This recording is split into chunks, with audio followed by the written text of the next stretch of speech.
La musique dans la peau. Dans la peau, dans la tête ou dans le cœur, la musique est sans doute l'une des plus belles inventions humaines, une des seules qui accorde le monde entier. Du réveil et parfois jusqu'au bout de la nuit, douce ou high tempo, relaxante ou énergisante, la musique a des pouvoirs qui nous dépassent. Omniprésente dans toutes les cultures, la musique est un puissant stimulant émotionnel, pouvant susciter la joie la plus pure ou éveiller une mélancolie tenace, nous pousser à l'action ou au contraire, nous inciter à l'introspection la plus profonde. Et dans nos cultures ultramarines, la musique occupe une place capitale. Des cantiques du chanté Noël qui réchauffent les longues nuits de décembre, aux hymnes du carnaval qui font vibrer chaque rue des Antilles, du Ori Tahiti de Liéva aux percussions du maraquet guyanais, la musique est au cœur de nos rituels et de nos célébrations traditionnelles.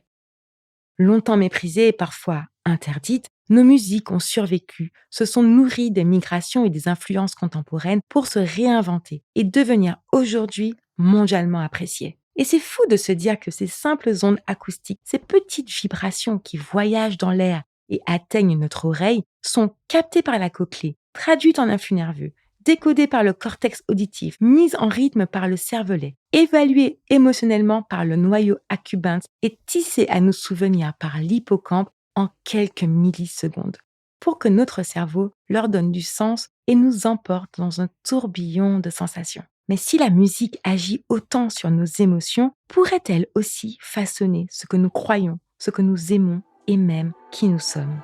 Bienvenue dans Eureka, le podcast qui fait vibrer vos neurones et éveille vos synapses. Je suis Dr Eka, neuropsychologue et désormais votre dealeuse de dopamine, prête à booster votre curiosité. Comme à chaque épisode, je vous emmène dans la magie de votre organe du savoir pour répondre aux interrogations que vous aviez ou pas et vous faire penser Eureka, ou plutôt Neureka.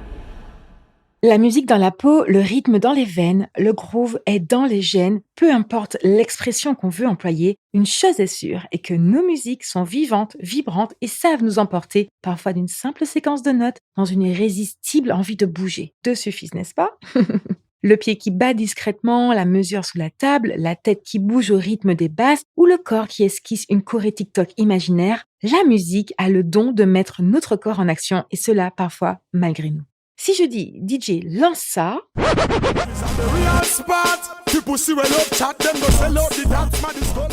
combien d'entre vous ont eu envie de lever la main? Attendez, non, ne lâchez pas le volant. Et maintenant, si je dis poule et qu'on lance ça, qui a eu envie de whiner en scred? Je ne vous vois pas, mais je vous vois. Rassurez-vous, vous n'êtes pas juste de grands zizitata, car ce réflexe est bien une réaction enracinée dans notre structure du cerveau. Alors, comment un simple amas de bruit qui s'enchaîne, oui, parce que la musique en réalité c'est juste du bruit, arrive-t-il à mobiliser notre corps en rythme? Eh bien, c'est ce qu'on appelle la contagion rythmique. Il s'agit d'une capacité du cerveau à se synchroniser automatiquement avec un rythme perçu. Ce phénomène implique un ensemble de circuits neuronaux, dont les neurones miroirs, ce groupe de neurones qui s'activent à la fois quand vous observez un mouvement et quand vous l'exécutez, et qui permettent de le simuler mentalement. En gros, c'est eux qui sont responsables lorsque vous voyez des gens danser dans un clip vidéo ou quand vous entendez un rythme connu comme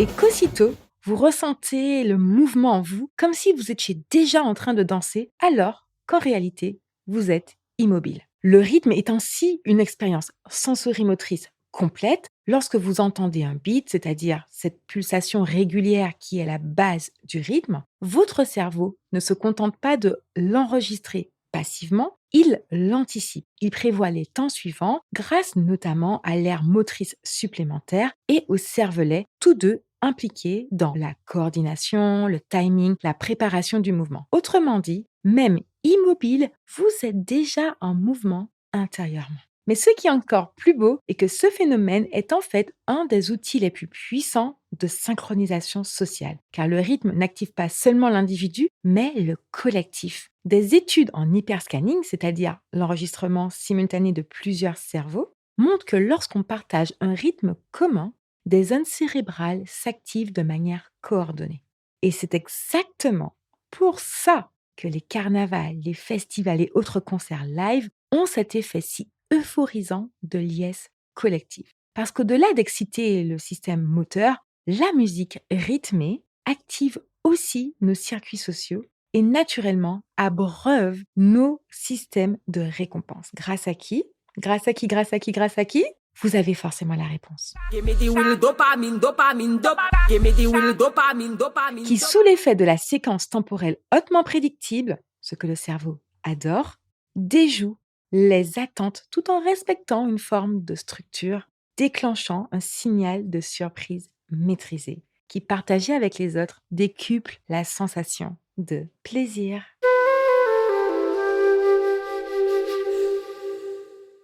Si le rythme agit d'abord comme une impulsion qui met en mouvement, il vient presque jamais seul car il s'intègre généralement à une mélodie et s'associe souvent à des paroles. Une fois que votre corps entre dans ce plaisir rythmique appelé le groove, ce sont souvent les mots qui prennent le relais et qui s'insinuent à vivre les émotions, s'impriment dans notre mémoire, parfois de manière un peu désagréable, parce que la musique, ce n'est pas que le rythme ou la mélodie, c'est aussi le langage particulier et singulier qui s'adresse autant à nos pensées qu'à nos émotions. Lorsque vous écoutez une chanson, votre cerveau doit traiter simultanément le rythme, la mélodie et les paroles. C'est ce qu'on appelle un traitement multidimensionnel. Plusieurs circuits cérébraux sont activés en même temps par la prosodie, c'est-à-dire la musicalité de la voix, la mélodie et le rythme. Tous ensemble, par leur interaction, vont alors moduler la façon dont le message global est perçu et vont donc influencer la façon dont les paroles sont comprises et finalement ressenties. Parce que les paroles chantées activent certes les aires du langage situées dans le lobe temporal, mais aussi les aires auditives dédiées à la musique. Quand les mots sont intégrés à une ligne mélodique, leur traitement est amplifié. La mélodie renforce la charge affective du mot et la prosodie agit comme un signal qui oriente l'interprétation. En somme, les paroles d'une chanson prennent un sens plus émotionnel, plus incarné que lorsqu'elles sont simplement parlées. Et c'est ce qui rend les paroles d'une chanson si mémorables. En neuropsychologie, on sait que les mots encodés dans un contexte émotionnel et musical bénéficient d'un double encodage qui permet un ancrage plus profond, même chez les personnes atteintes de troubles mnésiques. C'est ce que je vous expliquais justement dans l'épisode 9 de Neureka, quand je vous parlais de l'apprentissage multisensoriel. Le cerveau a encore plus de mémoire quand ça chante. Mais puisque les paroles de chansons ont un pouvoir si particulier sur notre perception de la musique et peuvent déclencher, voire amplifier des émotions, que peut-on dire de l'impact du message qu'elles véhiculent? Que nous transmettent vraiment les chansons que l'on écoute en boucle? Et quelle influence ont-elles sur nos façons d'aimer, de désirer, de vivre et de se représenter le monde? Une chanson qu'on aime s'écoute rarement une seule fois. Et c'est comme ça que l'air et les paroles nous restent en tête et installent dans notre cerveau à notre insu certaines croyances, représentations et même valeurs. Et oui, comme je le disais déjà dans l'épisode 2 de Neureka, plus on entend un message, plus on est exposé à une information, même de façon implicite, et plus on l'intègre comme une vérité, même si elle est fausse.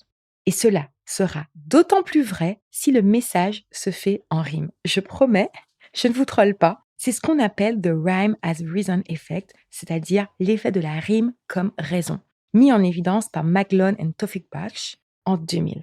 Selon cette étude, les participants jugeaient plus vrais et plus exacts des énoncés qui rimaient par rapport à leur équivalence en rime, juste parce que, cognitivement, la rime fluidifie le traitement et favorise l'économie d'énergie mentale. Et lorsque ces rimes véhiculent des messages positifs, promesses d'un amour profond, récits de dépassement de soi ou hymnes à la réussite, leur impact est encore plus fort. Parce que ces mécanismes sont formulés en rime, ils paraissent plus convaincants, plus vrais, plus séduisants et imprègnent encore plus notre esprit. Et comme ils reviennent souvent dans nos playlists, ils finissent par façonner nos attentes, de la relation idéale ponctuée de déclarations poétiques enflammées, de cartes bancaires illimitées,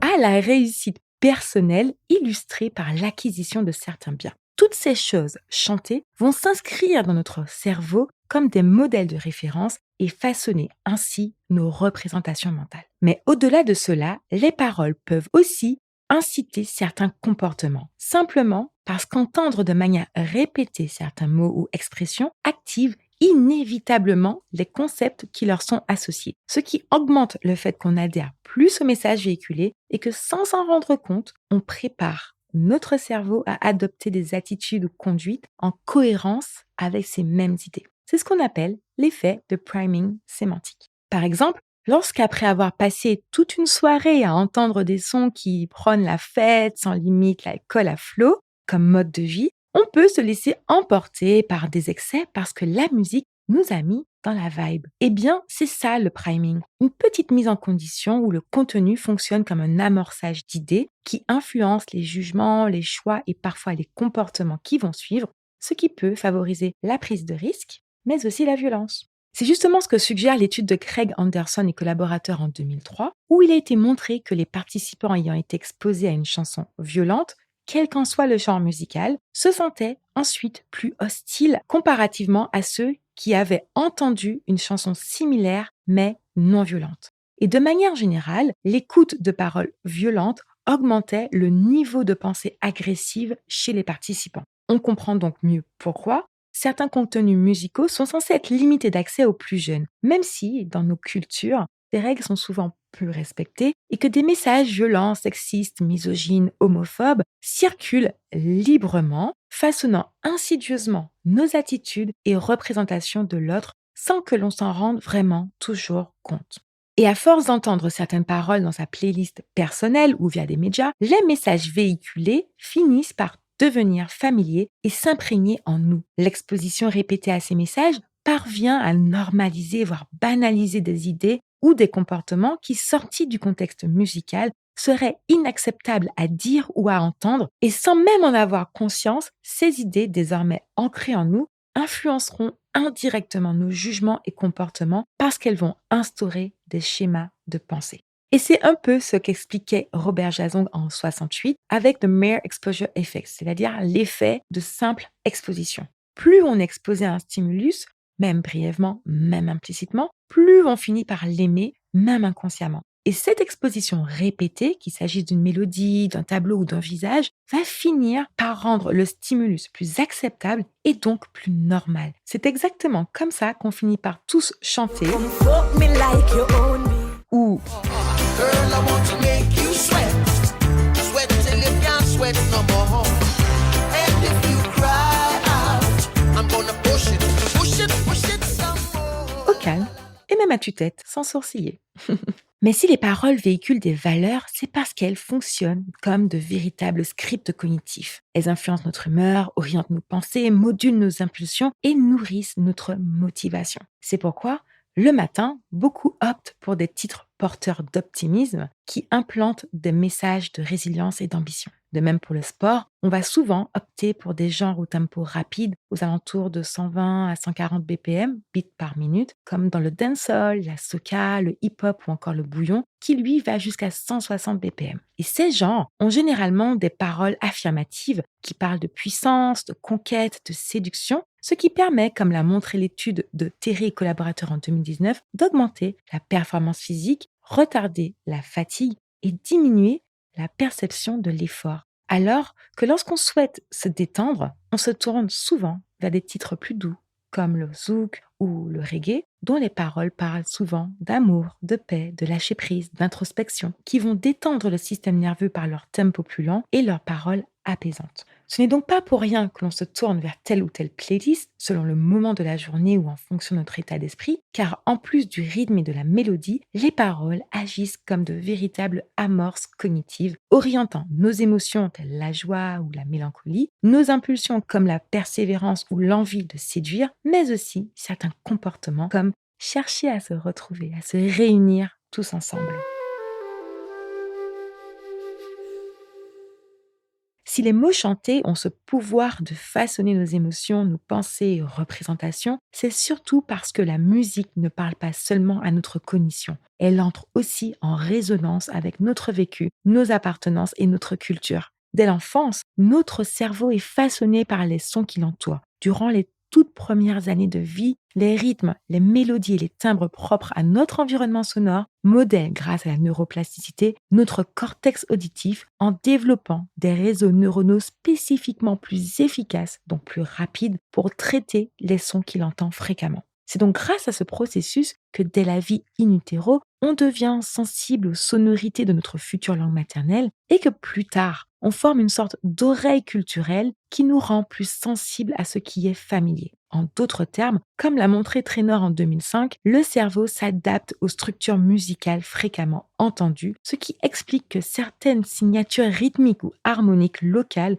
nous paraissent plus naturelles, plus plaisantes, puisque nous y sommes exposés depuis longtemps. Ainsi, la familiarité auditive au croisement de la prosodie de la langue et de la musique locale renforce notre préférence pour certains sons et certains styles. C'est d'ailleurs en partie ce qui explique pourquoi nous, ultramarins, apprécions autant les sonorités sud-américaines, africaines ou encore indiennes, parce que ces musiques partagent des signatures rythmiques et mélodiques communes aux nôtres, que notre cerveau reconnaît comme familières. C'est ce que confirme l'étude en imagerie cérébrale de l'équipe portugaise de Pereira en 2011, qui démontre que la musique culturellement familière active non seulement les aires motrices, comme nous l'avons vu précédemment, mais aussi le circuit du plaisir et de la récompense, ainsi que les zones impliquées dans la mémoire autobiographique. Autrement dit, le cerveau est littéralement câblé pour répondre plus intensément à notre musique, non seulement parce qu'elle lui paraît plus agréable, mais parce qu'elle est tissée dans notre histoire personnelle et collective. Petite anecdote, récemment j'étais en voyage en Azerbaïdjan et alors que j'étais dans un restaurant qui joue un fond musical, j'ai perçu au loin quelques notes qui m'ont tout de suite interpellée. En tendant l'oreille et aussi Shazam, il s'agissait d'un morceau de dancehall que je connaissais pourtant pas. Mais mon cerveau, lui, déjà bien entraîné à cette musicalité, a instantanément capté ce qui lui est familier et immédiatement redirigé mon attention sur ce que diffusait le haut-parleur, ce qui, je l'avoue, a créé un petit sentiment de satisfaction. Ceci est la parfaite illustration que le cerveau reconnaît spontanément les structures musicales qui lui sont familières, même lorsqu'il s'agit de morceaux inconnus, et que notre attirance pour nos musiques n'est pas qu'une question de goût personnel, mais bien consécutif au fait que notre système auditif est prédisposé à prendre plaisir lorsqu'il est exposé aux sonorités qu'il connaît bien. Mais ce plaisir est d'autant plus amplifié lorsqu'il est partagé. Selon l'investigation de Schaeffer en 2013, la musique est certes utilisée comme un outil de régulation émotionnelle et d'expression de soi, mais aussi perçue comme un moyen de cohésion sociale, et ceci d'autant plus dans les groupes ethniques issus de sociétés dites collectives. Lorsqu'un même morceau procure du plaisir à plusieurs personnes issues d'un même groupe culturel, elle devient un point de connexion. Et plus la musique mobilise des codes que notre cerveau reconnaît, plus cet effet de cohésion est fort. Parce qu'on ne partage pas seulement un goût, on partage une mémoire, une histoire, un référentiel commun. C'est donc ce lien entre le plaisir musical, la mémoire partagée et la reconnaissance mutuelle qui donne à la musique son puissant rôle identitaire. Elle agit comme un code implicite. Quand j'entends ce morceau, je me sens moi. Et si toi aussi tu vibres en l'écoutant, alors on se reconnaît. Il y a un nous. C'est pour ça qu'on a tendance à se sentir proche des personnes qui partagent nos goûts musicaux. Quand ce lien est partagé avec d'autres, dans un concert, dans une soirée ou même juste dans un instant de partage basique, le cerveau synchronise les ressentis, exacerbe le sentiment d'appartenance sociale, décuple le plaisir ressenti à l'écoute de cette musique et renforce notre identité. Autrement dit, écouter, chanter, vibrer ensemble sur un même morceau, ce n'est pas que du divertissement, c'est une occasion de se sentir encore plus soi.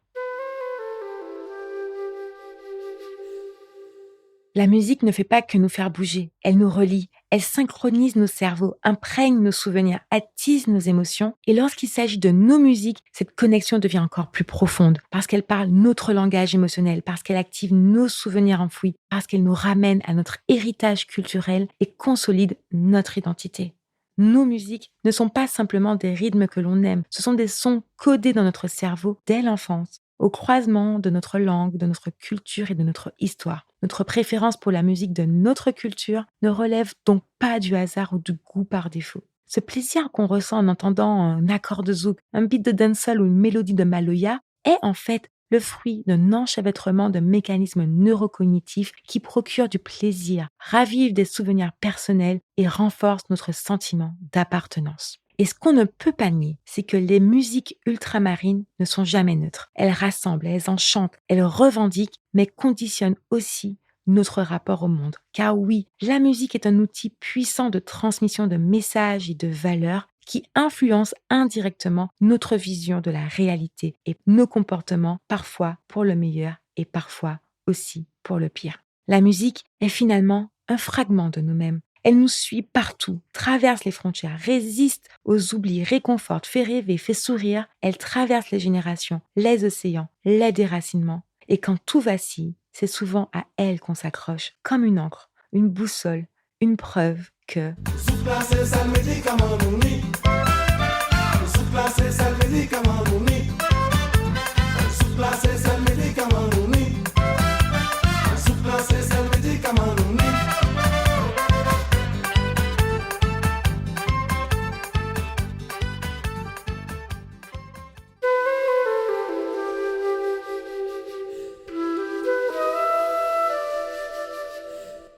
Nous clôturons ainsi la saison 1 de Neureka, une saison riche où on aura exploré les méandres du cerveau sous plusieurs angles et avec passion. Mais pas d'inquiétude, Neureka revient très vite pour une saison 2 pleine de surprises. En attendant, si cet épisode sur la musique a résonné en vous, je vous recommande vivement le podcast Une chanson en histoire de Vali, où elle décortique les trésors de la musique ultramarine avec finesse et passion. Ce sera l'occasion pour vous de lire à travers les lignes de ce qu'elle nous raconte avec, désormais, un regard neuroscientifique. Voilà, c'est l'heure de se déconnecter. Merci en chai d'avoir été des nôtres. Si vous avez aimé cet épisode, si cet épisode vous a autant intrigué que fasciné, exprimez-vous en commentaire. Offrez-nous 5 étoiles et partagez autour de vous. Et puis tant qu'à faire, pour ne plus rien rater de Neureka, suivez-nous sur les réseaux sociaux et ajoutez-nous en favoris sur Spotify, Apple Podcasts, Deezer, Podcast Addict et maintenant Angami pour ceux qui, comme moi, sont au Moyen-Orient. Au Pakistan.